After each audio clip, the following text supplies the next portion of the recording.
Welcome back to another video, everyone. What is going on right now? I'm speaking to you all, you being those who can understand English. But why do you understand it?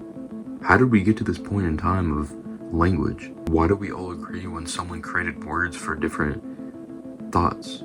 Those are all really good questions, but I'll save you from the suffering, and that's not what I'm going to be covering in today's video. But I do want to talk about something.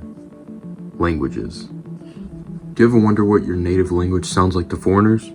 When I was a kid, I used to think that whenever I heard Chinese people speaking, that the way that I heard them was the exact same way they heard me.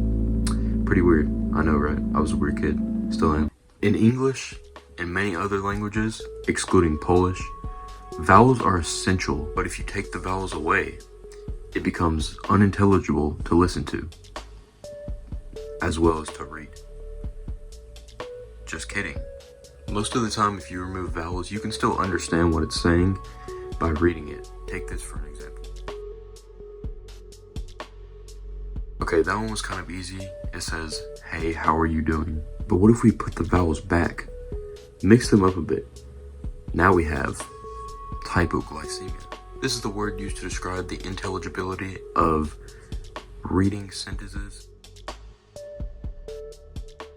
Here's an example of that. To test your comprehension, this is actually a very creative exercise to do. Funny enough, this is actually a quote from Albert Einstein on how excessive reading leads to less creativity. And he's right. Maybe. The more that you read, the more time you're spending feeding into the ideas of others, thus leading to a recession in your own creative mind. So what does this have to do with languages and how they are perceived by others? Well, it's actually quite the opposite of Einstein's quote. The more you read and focus on your own language, the more unintelligible other languages will become. This is because you don't know which words to pick up on. But if you read and learn more about another language rather than your own, you start to pick up on those individual words. Believe it or not, if you begin learning a language and fully immerse yourself in that language, then if you are, say, out in public and you hear a side conversation in your native language, because you are so focused on your target language, your native language tends to become just background noise that you don't actually understand anymore.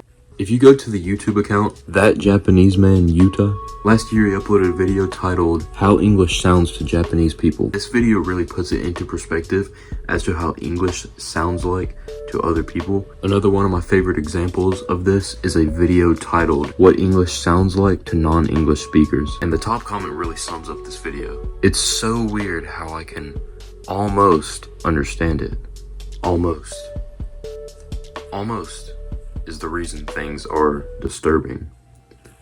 They're almost normal. And this is exactly what happens when your brain hears other languages. It can sound sort of the same to your native language, but something is slightly off or foreign. Thanks for watching.